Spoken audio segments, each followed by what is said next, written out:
Hello everyone and welcome. My name is Chris Griffiths and I'm the head of sales for Piracle Legal Professionals. Today, we're going to be having a fantastic discussion on the topic of seamless lateral partner integration. So, how did this come about? Well, at Piracle, we work closely with leaders of lateral recruitment. And over the last few years, we've noticed a growing trend of lots of lateral recruitment leaders having integration in their job title. So in terms of integration, we wanted to dive a bit deeper. So a couple of years ago, I had breakfast with Shannon Davis, who is Mintz's Chief Legal Recruiting and Integration Officer. I was very curious, and what was meant to be a short breakfast ended up being a 2-hour discussion, all on the topic of integration. I then realized that there is a lot of work that is involved in successfully integrating a lateral partner. So that's going to be the topic of today's discussion, and I'm delighted to be joined by Bridget Salazar, Kat Davis, and Chuck Curtis. Bridget, Kat, Chuck, over to you to introduce yourselves. Thank you, Chris, and thank you for having us. My name is Bridget Salazar. I am the Senior Manager of Lateral Partner Integration at Morrison Foerster, and I sit on the Strategic Growth team. So basically, I'm a project manager that serves as a central point of contact and manages all activities related to partner integration. My name is Catherine Davis. I am the firm-wide Director of Partner Recruiting at Pillsbury. I've been in the industry for about 20 years, and I've always been involved in some sort of fashion in integration. My name is Chuck Curtis. I am the president of CLCurtis31 Consulting.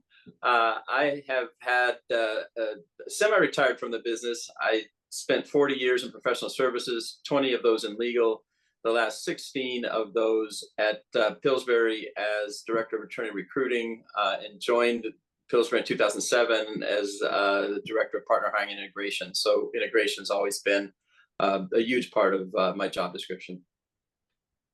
Awesome.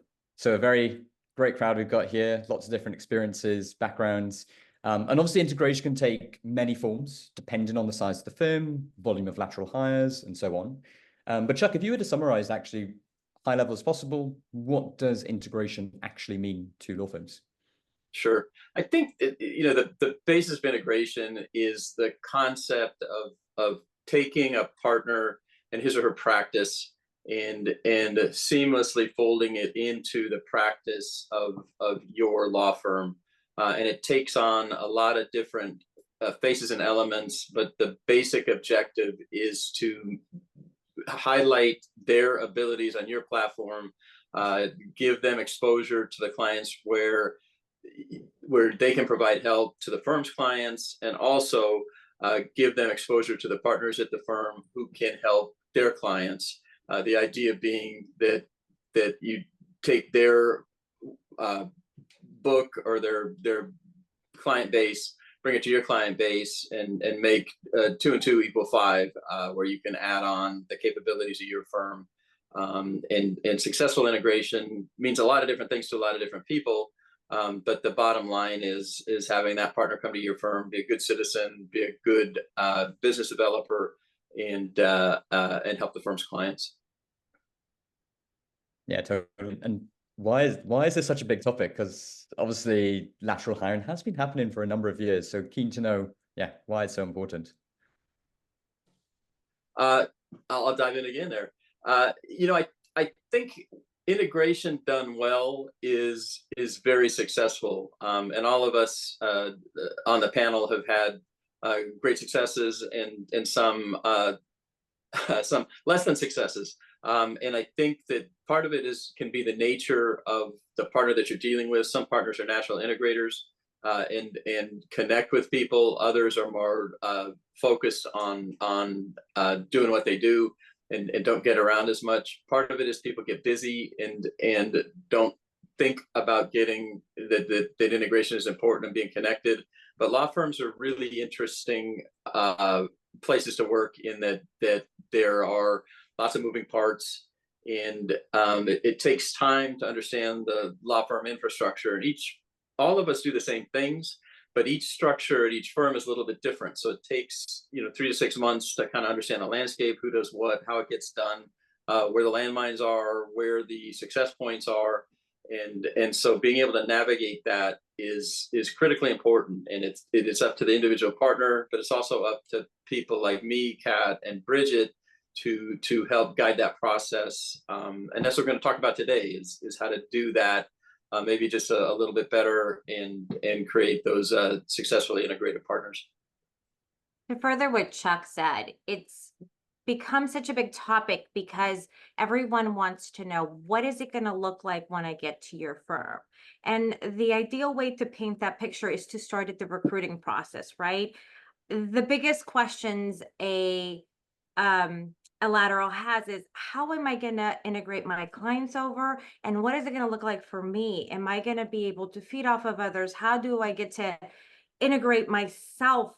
What does that look like? How do I fit in this big picture? So most firms who do integration well start that process in the interview, and they put the right people in front of them to go over and start talking about, okay, this is who we are, this is how we collaborate, this is how we would include you in. So again, painting that picture of them being there, and then talking to a lateral about how we're going to integrate your clients so you have client retention and continue the great service that you're providing to your clients. So all of these topics are important to a candidate. We need to make sure we're touching on them every step of the way. And there's always some interviewer or some lead person taking charge of making sure those questions are answered throughout the interview process, which then will leak into the integration and onboarding process.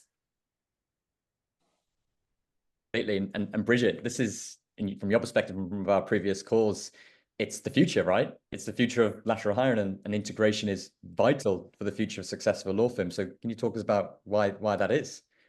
Yes. So it is the future of law firms, and it will be an attractive point for law firms to actually build an effective integration program, and really one that sets the stage for their success.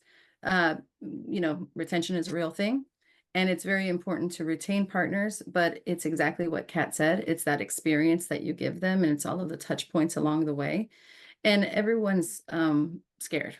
At the end of the day, they want to move to a platform, and they're making that move because they think that that platform is going to make their practice successful. So in order to do that, you have to build that trust and really hone in on providing them those experiences early on in the recruiting. And that's why we always say that integration starts in the recruiting process.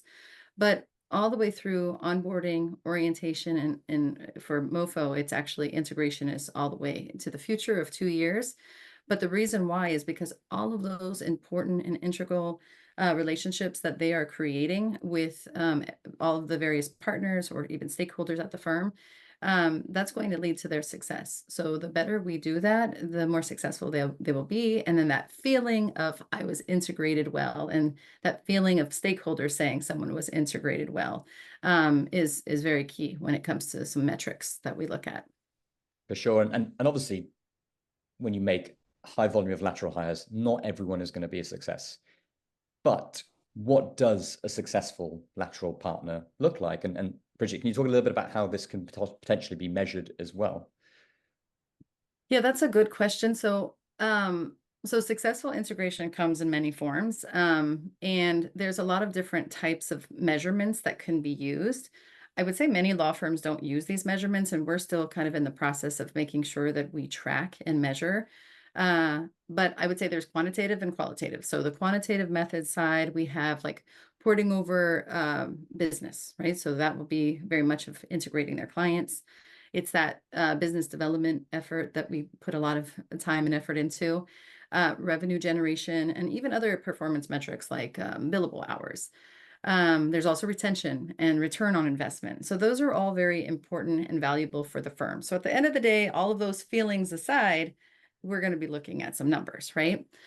But if we had to, I would also say quantifying would be like road shows and even like internal meet and greets, things like that. But if we look at the qualitative methods, it is that personal satisfaction and well-being. There's a lot of check-ins that occur where, how are you doing? How are you feeling, right? And that's where me as an integration manager manages those emotions, really helps remove barriers, make sure that they're feeling good. Those are things that they just can't get from their sponsor partner. From their sponsor partner, they want to show that they're doing well, everything's great, right?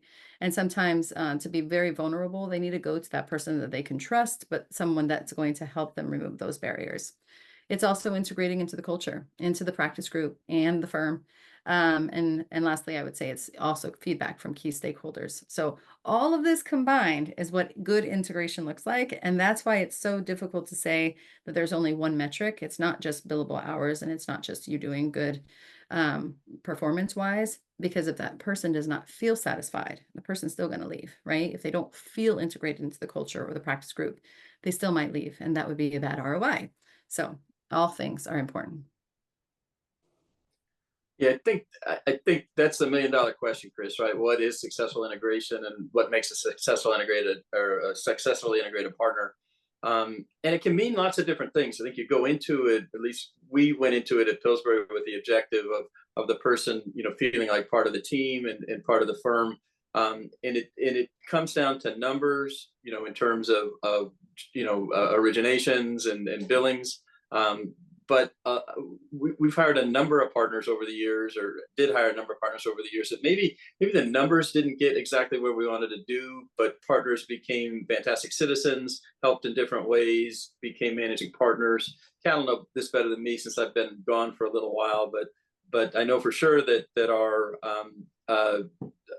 firm chair is a lateral partner at Pillsbury, and I think it's close to half the board is lateral partners. And I couldn't go back and tell you what each one of their numbers are, but clearly they've been successful partners in terms of coming in, joining the culture, becoming part of the team. And I think there's one other element of integration, and it brings fresh perspectives into your firm. I think some of the best marketing partners at Pillsbury are people who came in from the outside, right? Because this is going back a few years, but the culture's built a certain way. When I joined the firm in 2007, there was not a feeling that we successfully integrated lateral partners. The sense was, we don't do very well with lateral partners. So I think one of the things a whole bunch of us were able to do was to create a culture where integration was part of that culture. So it's like, we can do this, we can do it well if we focus on it. And we didn't bat 1,000, but I think Kat will agree that we were able to get the wheels in process, or get the gears going, so that we could bring people in, and then from that base, it makes it easier to facilitate that ultimate successful integration. And I do think there's a little bit of a danger in looking strictly at numbers, because as Bridget mentioned earlier, they have a 2-year process to make things happen. And ours, we always saw it 18 to 24 months. If you start looking at the numbers every month, for the first 3 months, it puts a ton of pressure on the partners. And so you've just got to give it time and let it happen. I know different firms look at that different ways, but I think a focus just on the metrics can not be a healthy way to go about doing it, because there's a lot of other ways that partners contribute.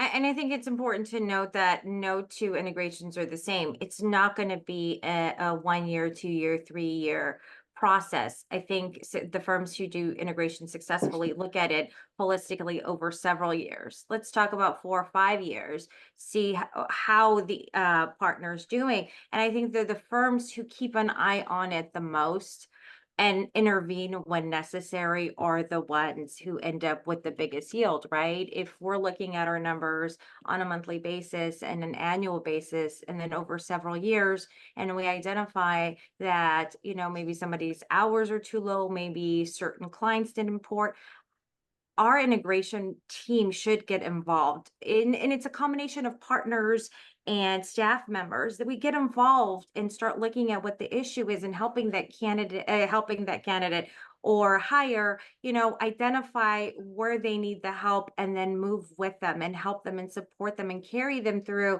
whatever issues there are. And then sometimes it's really simple. Sometimes it's as simple as, I can't figure out how to open up a matter and I'm spending too much time doing this, or, I'm having trouble porting over this client.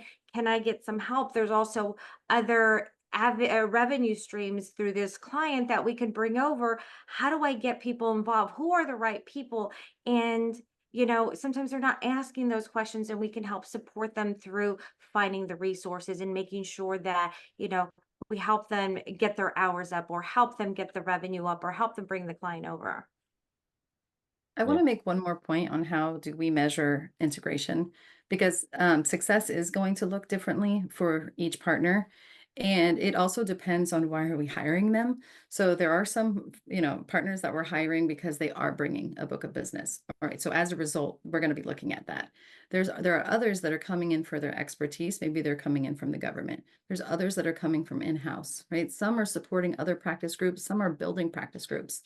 If you really identify what your sponsor memo says, and then put that as part of the integration plan on what success looks like, that is going to be how you're going to pinpoint what the measurements and metrics will be. Definitely seems like there's not a one size fits all to measuring the success. And yes, Right. numbers are important, data is important, but it should be a guide. It shouldn't be Right. the de facto, this is success, this is not success, by just basing it off the numbers. It's fascinating. And so keen to learn a little bit more about the practical tips that you might be able to share with your fellow peers in the industry. And in particular, so where does integration, what stage does integration get involved in? So if there is a dedicated integration professional, such as yourself, Bridget, when do you step into the recruiting process? And when are you, or if you're not an integration professional, when does the person responsible for helping with integration wear the integration hat? Chris, I'll start with that one. I think it's different at every firm. But in my personal opinion, and the firms who do it right started at the recruiting process. They start identifying key elements that a candidate needs and play to those needs throughout the recruiting process. For instance, showcasing culture, showcasing, client collaboration, showcasing the teamwork, talking about success stories, and touching on the onboarding programs that we have. So we're painting this picture throughout the entire recruiting process of what it's going to look like when they're actually here. So you're putting them in the seat, you're putting them at the firm and showing them success. It's a great sales tactic, but more importantly, it allows them to see what the future will hold for them. And will it work for them? Will it help make them a successful lateral at the firm? I would like to add, because there was a component of like who wears that hat. So it is very important that it starts in the recruiting process. And it's those relationships that you build that, really kind of fosters community and really builds culture. And that's what gets someone to want to come, right? And those same connections that we make in the recruiting, we then, let's say if they've really built a strong connection with someone, that person might be their integration partner liaison. That really helps with road shows and getting them introduced to people. And we might as well identify people, so partners that are maybe local or in the practice group that have different roles and responsibilities. So I do think clear roles and responsibilities should be defined so that in 6 months or 12 months, 18 months, 24 months, if there is an issue, everyone knows who was responsible and kind of who needs to pick up some slack. But specifically, who wears like what hats?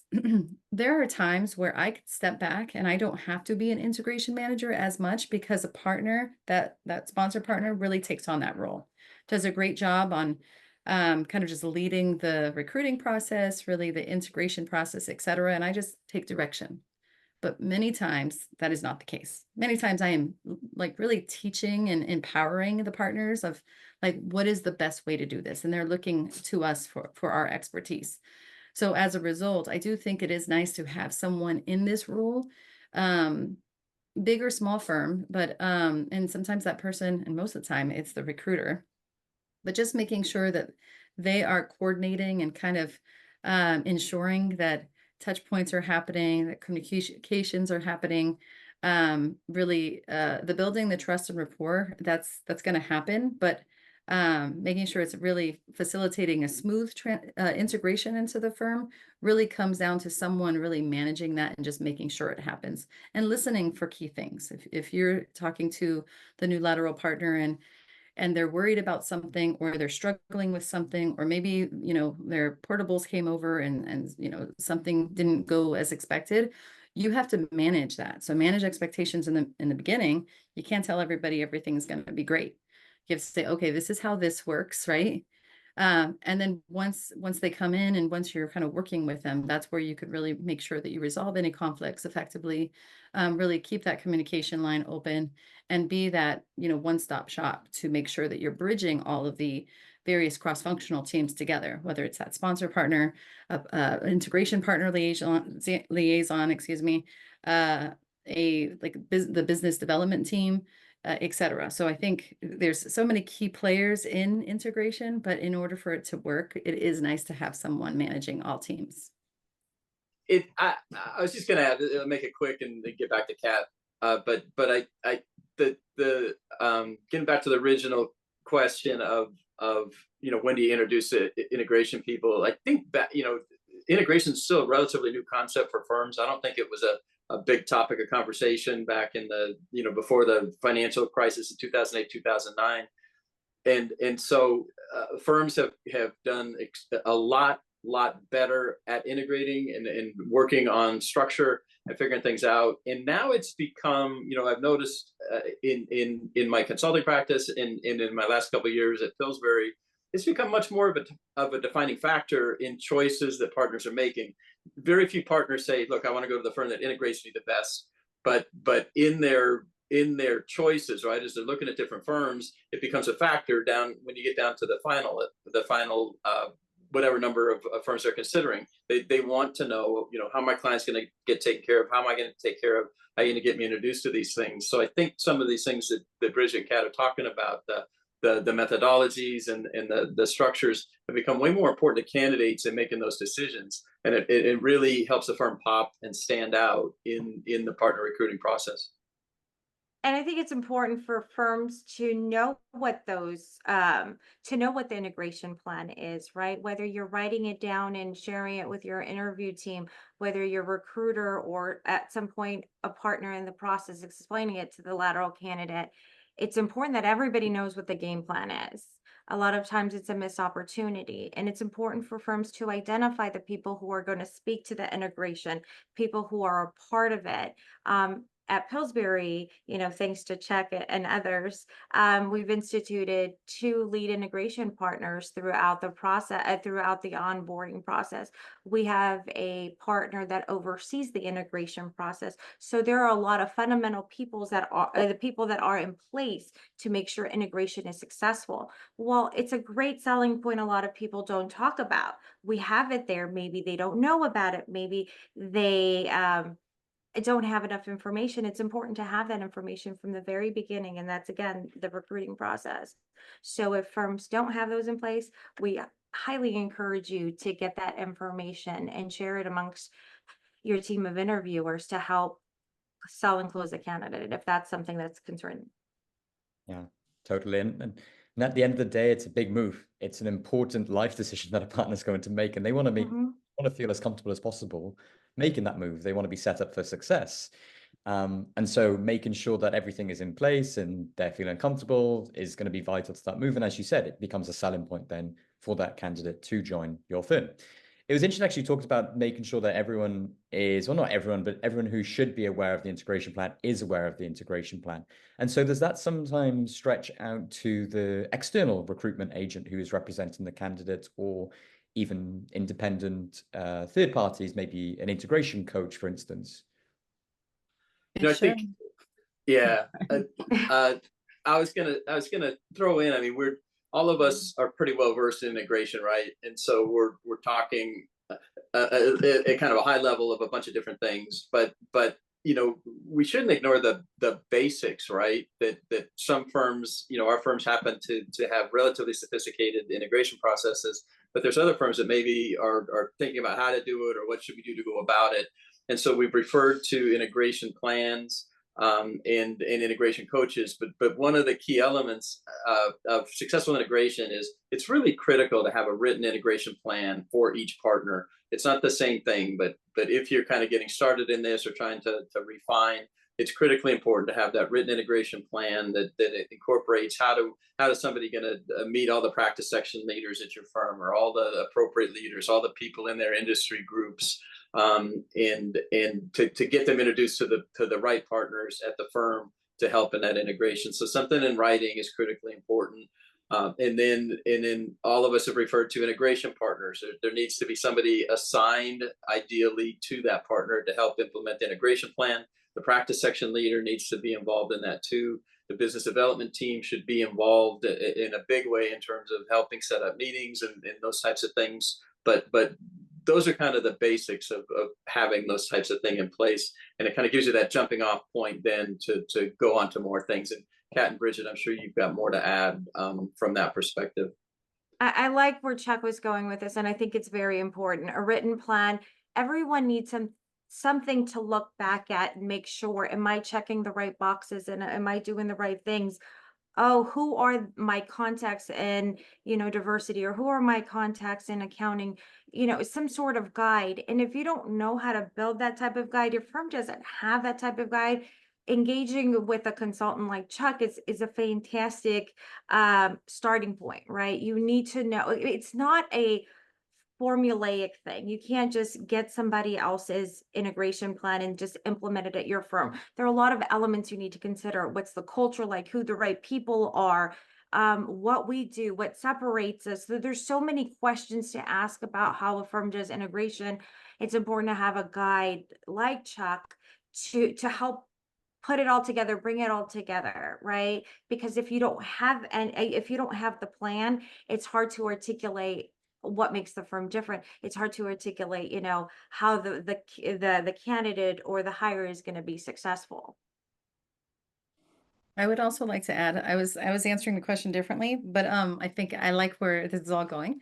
But I was thinking of, who needs to know of your integration program at your firm. So I think the question was, should the search firm even know about it, right?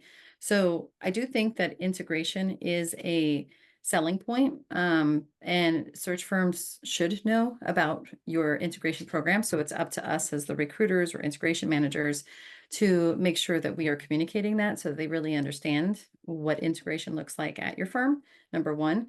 Number two is, if that big or small firm, and let's say if it's a different person, you have an integration manager versus recruiter, or maybe it's the same person. If it's a different person, that person. So at MoFo, it is a different person. We've got Carmen Kelly, Director of Strategic Growth, who actually helps with recruiting the partners. Now with my new role, I don't recruit as much. I help on the strategic growth, but I'm really the integration manager. So the point that when the partner accepts the offer, that's when I get involved. Even though I was very much in the background, but that's where I really make the introduction with the partner. And at that moment as well, it's very important for the new lateral partner to know what integration looks like. So they've heard it from the recruiter, they've heard it from the search firm, they're hearing it again from me. And then, as Kat was saying, you have key partners at the firm that are taking on roles. We call them sponsor partners and integration partner liaisons, and those as well need to know exactly what a good integration program is, so that they are really they're seeing that written plan. They know what the responsibilities are of that written plan. And there are check-ins that, for me, it's the integration manager that manages the check-ins, manages and makes sure that those agendas that are set, we are having like thoughtful discussions to make sure, how do we keep elevating and increasing the visibility of the new lateral partner at the 6-month, 12-month, 18-month, 24-month periods. But so Chris, I wanted to bring it back to a little bit the basics, and Kat and Bridget are just so excellent at describing that. But now we can get back to the important thing that you mentioned, which is integration coaching. And I think that all of the things that firms put into place and all of the great practices can really benefit from having an outside coach for the candidate. So it's not somebody who deals with the firm people, and I wouldn't deal with the Bridgets or the Cats of the world necessarily, but it's for the new partner to have a coach to keep them on track. Because sometimes new partners come in, they're trying to open clients, they're trying to bring clients over, and they get so busy that they kind of forget about things. And I think it's important to have a coach who brings them back to the realities, who knows how integration works, who can point them in the right directions. Like, I've got this issue, I can't figure this out. And it doesn't, for people who are in-house, it's hard to ask some of those questions, right? Because they're trying to be successful and they're trying to put their best foot forward. Say, hey, look, everything's going great, everything's fine. Look, like me. And so they can't ask some of those tough questions. And so having that third party coach gives them that independent voice and can kind of help them get them to the right places. And most importantly, keep them focused on integration, by having a monthly call with a coach that understands the process. I think that's the next generation or a big part of the future of coaching, that integration has evolved now to a point where that can be an element that can really help guarantee the success. Because these are, this is big investments for firms, right? Amongst the biggest investments the firm makes are in lateral partners, and it helps protect that investment. And it's just good business. It's a relatively modest, and I'm not talking about just myself, but there's lots of people out in the industry that understand the business, and I think just it's a real valuable component. And I think in 5 years we're going to see a lot more of that. We've seen a lot more attorneys. There's in-house coaches for attorneys now. That those programs have grown tremendously in the last 5 to 7 years. I think we're going to see the same thing in integration over the next 5 to 7 years. I'm really keen as also to give our listeners some success stories, some positives to take back to their firm. So if you're able to share maybe 1 or 2 big wins that you've had from an integration perspective at your firm or previously at your firms, Chuck, then yeah, I think our audience would love to hear. So over to you guys, whoever wants to start with some big wins. Well, I'll go ahead and pitch in. And I mentioned one of them, which is the chair of Pillsbury is a lateral partner who we brought over in a group. There's another one, I believe. I mean, I'm out of touch a little bit the last couple of years, but when I left the firm a few years back, one of the leading revenue generators, I think the leading revenue generator, is a lateral partner too. So we've had a couple who contributed that way, and then one that's not really so much a dollar story, but one of our partners became a board member and the office managing partner of one of our offices. And she ended up doing lots of litigation work for us on firm clients, not so much bringing her own clients in, but became a tremendous firm contributor. And there's a bunch of them. I could go through a whole lot more, but those are some of the highlights of them. And I think the biggest thing that we were able to do that I mentioned earlier is make integration part of the firm's culture, so that the practice section leaders and the firm's board and the leaders of the firm believe in it and give it their best effort. And it's not always successful, but I think our retention rate was in the 70% range, and I suspect it's probably better now that they got me out of the way. But it's I think those are some of the stories. I would say like a huge game changer, and maybe this is just my personal milestone as well, because I helped implement it. But I do think a huge game changer is when a partner brings over portables to the firm. That's like your first opportunity to really show them that you can like meet their expectation and do it right. What I like to always hear from a partner is, wow, I never had this at my firm. Wow, you guys do it right. When I hear those are my metrics of checking off the box, like, okay, we're doing something right. I'm making sure that I'm, giving them the attention that they need and deserve. And I'm making sure that I'm really managing things. So the huge game changer for us is really that portable business, and how we've really kind of created a new process in which we like actually identify a secretary team instead of putting all the responsibility on one secretary. We have seen issues in the past where, especially in ECBC, where they have sometimes hundreds of matters that come over, and they're all small matters, but there's a lot of them, and it's overwhelming for one secretary to have to open up and create engagement letters for every single matter. So as a result, when I had the next ECBC team come in, I was like, all right, what are we going to do? We're going to turn this into more of a process. So thinking about, who are the right secretaries to help get involved. We made it really a fun way.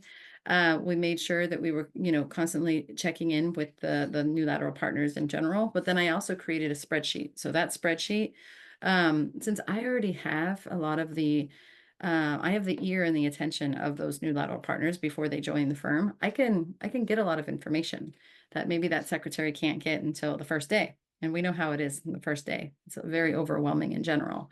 So as much and as many engagement letters that we can draft ahead of time and get all of that information ahead of time, that way that first day they are all ready to go. If they need to make small edits here and there, we do. And they get those out through the door, and it just really helps them on their first day, especially if they have dozens or even hundreds of portable matters. And especially just managing that first day of all the congratulations, right? Or the press release, and even, everybody asking where are they going, and they have to kind of manage those relationships. That's my first time to be able to really show and prove that, hey, everything that I promised you, I'm going to deliver. So that's what I think was a big game changer. I think the biggest success stories are measured by referrals and the tidbits that you get from lateral partners when you revisit them, asking them about their experiences and being able to share those tidbits with prospective candidates. If a candidate has a great experience and said, wow, these folks were really important as part of my integration, they really helped me out. Not only are we getting great interviewer perspectives or great selection of interviewers who could tell great success stories, but ultimately we're getting great referrals, because when someone's happy, they're going to tell their friends and people are going to be excited, creating a new revenue pool for, a new candidate pool for us. I think too, one thing I just thought, this kind of just popped into my head, but it's something I've thought for a long time. For those of us in partner hiring and integration, we're in a really unique role at a firm, right? A lot of the stuff is considered overhead, but we have the ability in our roles to affect, revenue generation for the firm, both in integration and in partner hiring. And it's kind of unique, right? So if we do our jobs really well, it doesn't just benefit the firm from a reputation standpoint, it really benefits the firm from a revenue standpoint. And I think that's important to keep in mind, and for professionals to take advantage of that and point that out to people at your firm, just like, hey, we're helping the bottom line as well. In addition to bringing in quality partners, it's a revenue producing grouping, because sometimes that gets forgotten or gets lost in the wash. Yeah, I really liked your point, Kat, as well, about the potential referral opportunities. You're bringing on a lateral partner. Maybe it's the first time they've have any engagement with your firm. They've maybe never worked opposite the firm or don't know anyone at your firm. They have that amazing impression. They're onboarded. They're integrated really well. They're set up for success. And you can now turn to them and say, well, actually, who else potentially could you recommend? They might have friends at their former firm or former firms who are also thinking of a lateral move.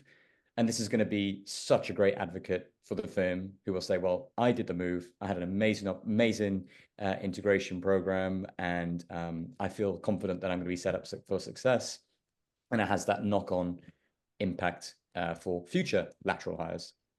Chris, from a recruiting and sales perspective, I never want to mislead or misguide or say something that isn't true, because it always comes back to you, right? If you say, look, you're going to get rainbows and ponies when you start, and they're not there on your desk when you start on your first day, people are disappointed. They'll tell 10 of their friends. They'll be disgruntled and they'll leave because these ponies and rainbows and everything didn't show up. So what we like to do from a recruiting perspective is, during our 30, 60, 90, 6 months, 1 year, etc. check-ins, we like to ask them, what did we do right, and what did we do wrong, or what could we do better, so we can continuously improve our processes.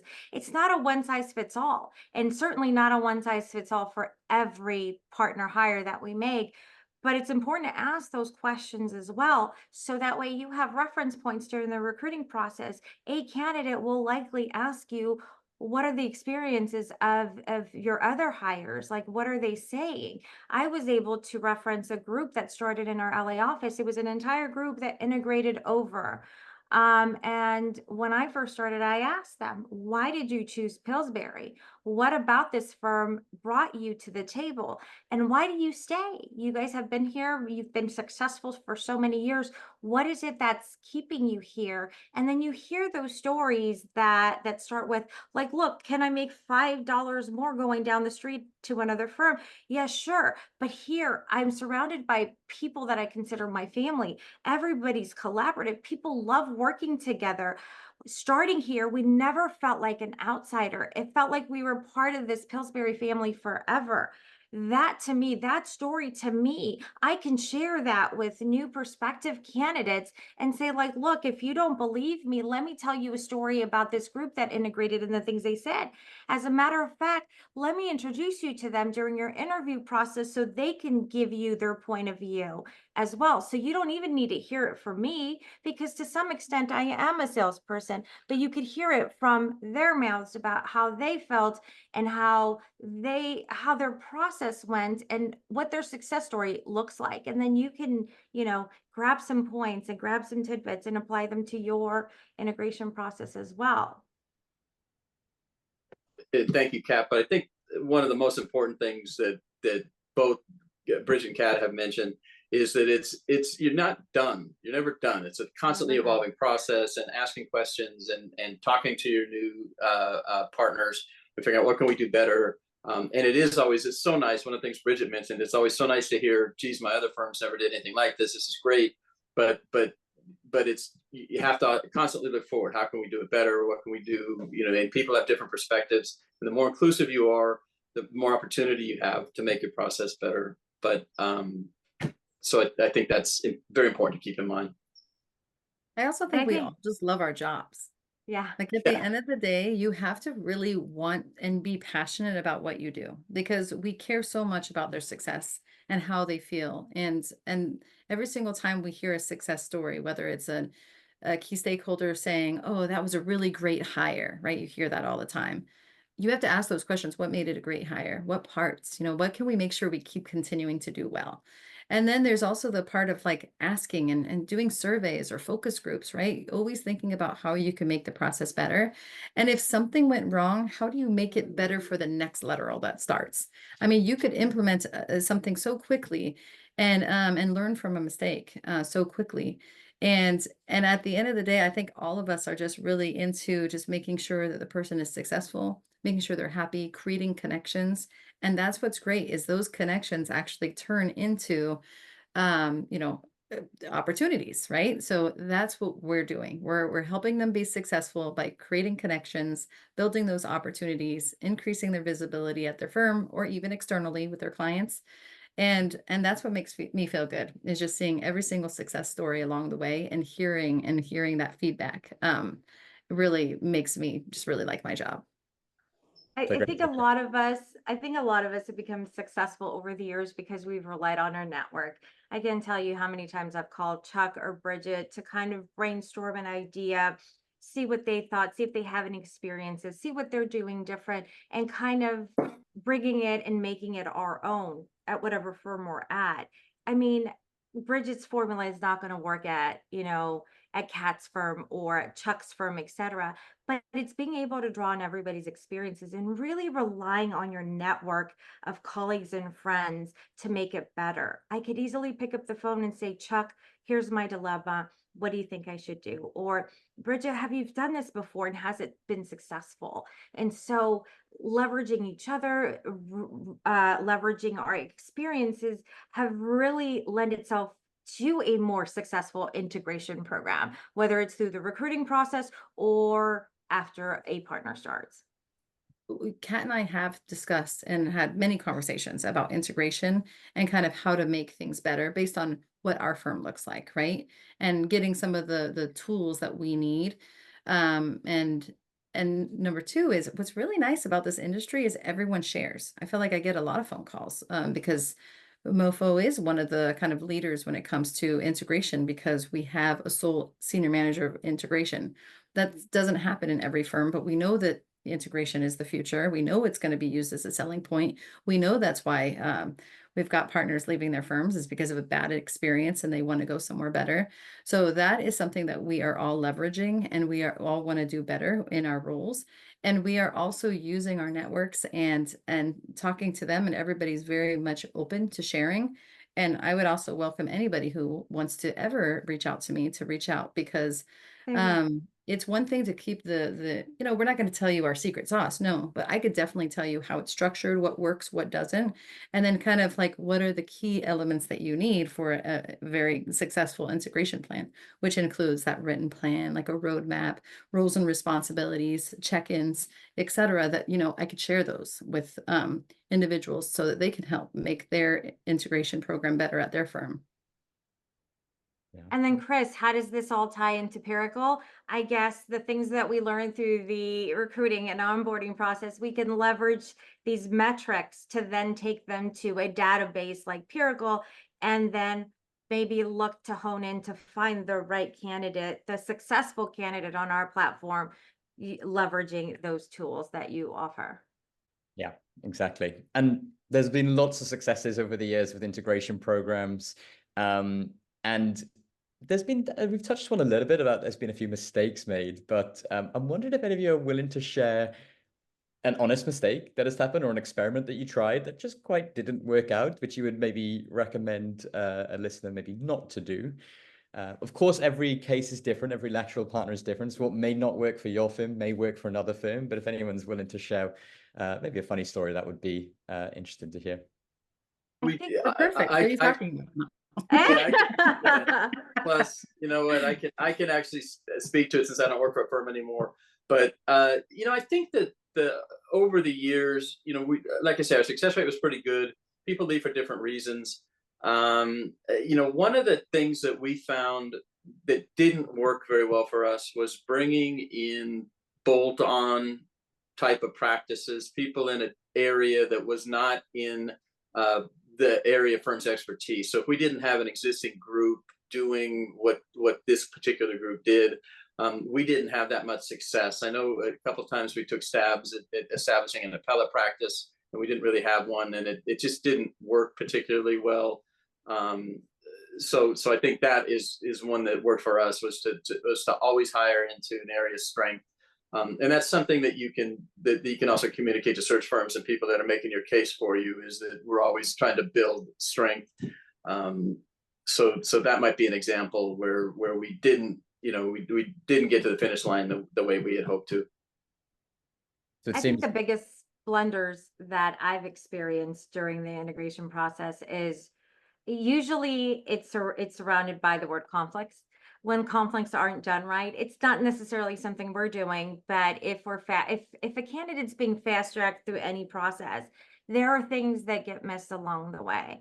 And so a lot of the times those stem, and was conflicts done, thoroughly enough? Did we look into everything thoroughly? And so I don't know that there is a story that I can pick out that was like, oh gosh, this was the one instance. But from what I could recall from past experiences, it's usually surrounded with something that has to do with conflict. I also can't think of one specific story, but I could think of, I could give advice on where to be cautious. So for example, if you're going to hire a partner that maybe their practice group sits on the East Coast and they're going to sit on the West Coast, it's very important, that feeling of integrating into the firm and the firm's culture and into that office. So, just paying a little bit more attention to that is very important. Yeah. Another would be, let's say if they're coming over maybe with a team, right? And maybe various folks sit in different locations. Again, just being very cautious on, do they have different integration partner liaisons? And if so, are they getting different attention from those partner liaisons? It's really important that those connections that they make in the recruiting process usually kind of leads to who are who are going to be their connectors and help them foster relationships in the firm.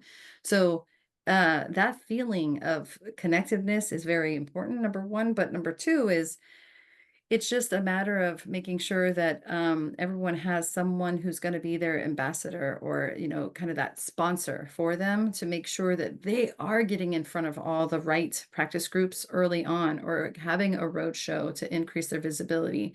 Because here at MoFo is very collaborative.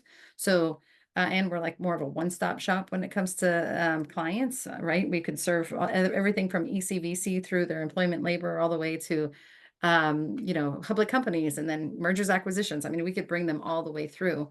But as a result, it's just important that if someone comes in from ECBC or M&A, that they meet everyone all the way to litigators, so that all of those various practice groups know and aware what their expertise are, what are they coming in, you know, what their expertise is. And then that way, if there's a pitch, there's an opportunity to bring them on that pitch. If there's a cross-selling opportunity, you know, they're on that meeting or on that call. So it is very important that you do have strong integration, I would say, ambassadors. And to add to that, Bridget, we recently had an experience where we had an integration partner dedicated to the lateral, but we were hearing that, you know, sometimes that person might, we asked our new hires, like, hey, what are your thoughts? Well, my integration partner is really busy. They're always traveling.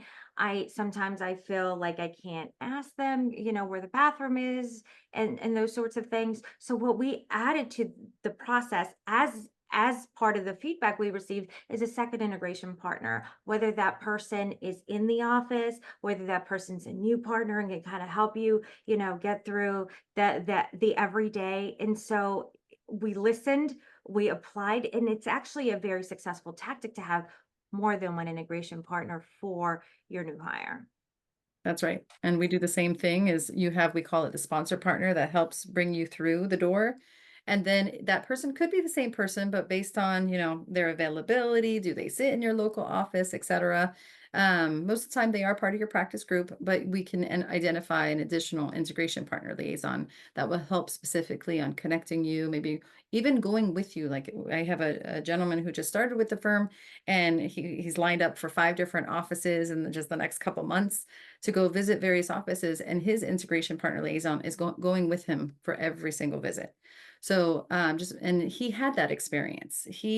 His success story is that, you know, one of the heads of the practice group took the time to really integrate him well, and he wants to return that favor. So when you really see people paying that forward, you could see that you've done a good job and that it works. Really great to hear these formally introduced, really well-structured integration programs that MoFo, Pillsbury have set up, but not everything out there will be as advanced. And so what advice or what key components would you say are required to start building the foundations for an integration program that will set the firm's lateral hiring up for success? I think, go ahead, Chad. No, I'm going to say call me. That's the first way, and I'll talk to you and we'll figure it all out. But I think that you know, the basics start with an integration plan, and each firm's different, right? You've got to look at yourself. Each firm has to look at itself and figure out what works for us. What's our culture? What are the things that will breed success here? And you know, give thought, be strategic about it. But it starts with a plan. You just got to have a written plan.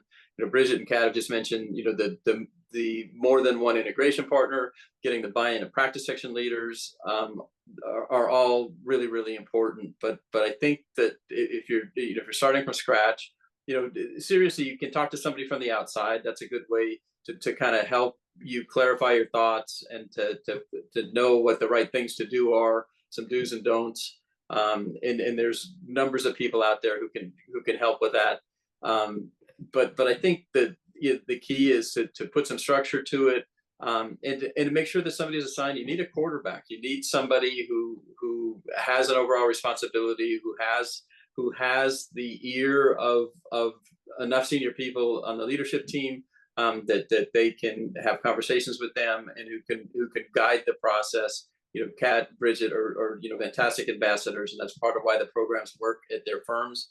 And so you need somebody like that who kind of help put the pieces in place, get everybody organized in the right way.